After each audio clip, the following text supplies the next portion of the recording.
Father, Son, and Holy Spirit. Amen. Water is the most abundant material on earth.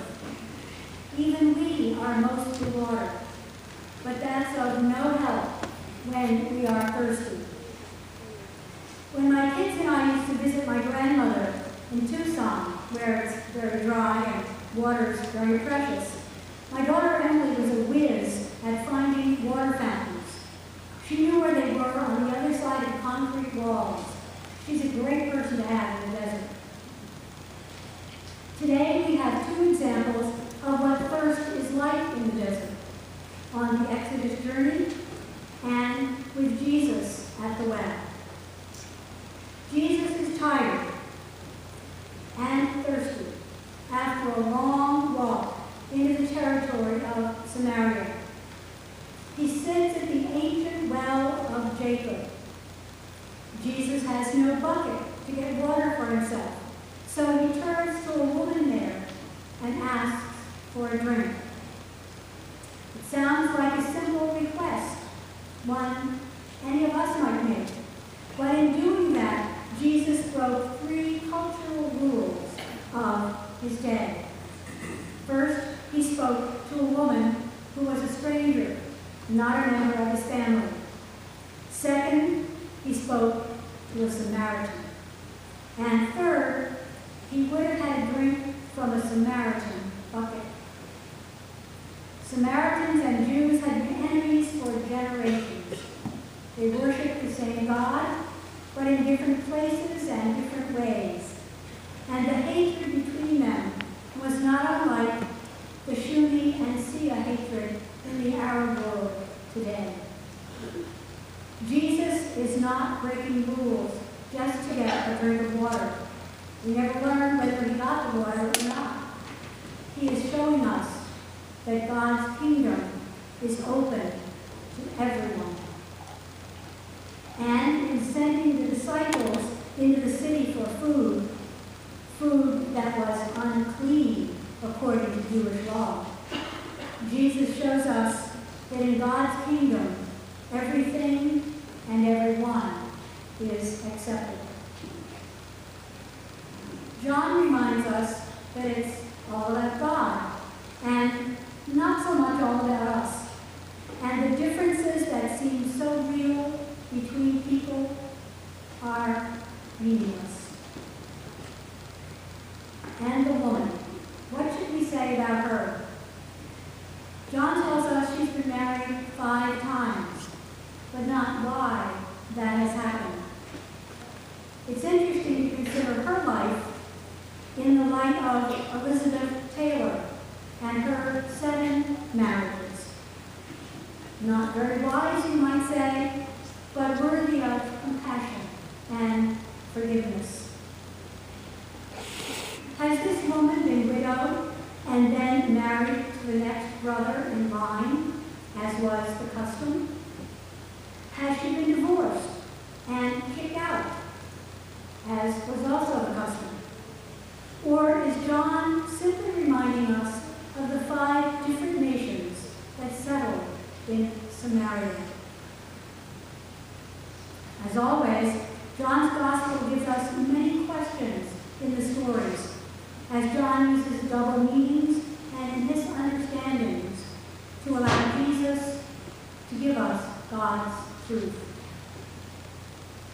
So the woman misunderstands Jesus' words about living water, and the disciples misunderstand his words about food. On the other hand, the enemy, the Samaritans, understand the words that the woman brings to them. She has been transformed from understanding Jesus as a prophet to thinking that he might be the Messiah. And then the people from the city go out and proclaim him their Savior. The woman, an outcast who didn't even know she was missing something, took the living water of Jesus and fed the city with his truth, so that all came to believe. When we learn to worship in spirit and in truth, we are filled with the same living water, the life-giving vitality that knows and shows that Jesus is the divine reality of God's kingdom. This spirit and truth calls us to live out that reality. Spirit and truth is how we show the new life that we have in baptism. God's Spirit fills us, guides us, and shows us God's truth, that is love for all God's people and all creation. We worship in spirit and in truth every moment as we give thanks for God's love and live in that love. And Paul helps us see how this was lived out in the early church. Throughout this letter to the Romans, Paul is telling us that the wrath that destroys us is our own wrath. He wrote of the wrath to come. That is, the way we destroy our world and each other. But because we have trouble accepting the wrath as our own doing, the way we have trouble accepting a lot of things, some translators have said that this is the wrath of God. But Paul would have said that if there is a wrath of God, it is in giving us over to our own desires, just as he gave Jesus over to those who killed him. We are the enemy. Remember that wonderful Pogo comment years ago? We have met the enemy, and it is us. And while we were still enemies of Jesus, Jesus dies for us. And Jesus' faith has redeemed us. And we hear what Paul tells us about life when we trust God's redemption. This list of words from his letter tells us so much. He lists peace, grace, hope, God's glory, salvation, reconciliation. All of this is the joy that the woman at the well experienced and went and shared. And when we suffer because of what the world gives, God's Spirit is there to walk with us and comfort us, to give us strength, to renew and refresh us with that living water. Now, living water is different from tap water. We can live about 3 days without tap water or bottled water if you wish. But without living water, we are never really alive at all. Coincidentally, perhaps, yesterday was International Water Day. And as we read this gospel, and thinking of International Water Day, we can use this time in Lent, perhaps, to be a time for us to be better stewards of the abundant water supply that we, I hope, are grateful for. Spend some time in Lent not wasting water, but spend some time in Lent and always just giving away the living water that Jesus shares with us. The second largest cause of child death in the world is dirty water and poor sanitation that goes along with that.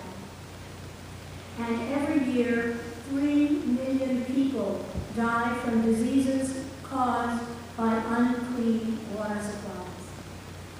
That's nearly 3 times the population of the state of Rhode Island every year. We can do something about that. we can help provide clean water.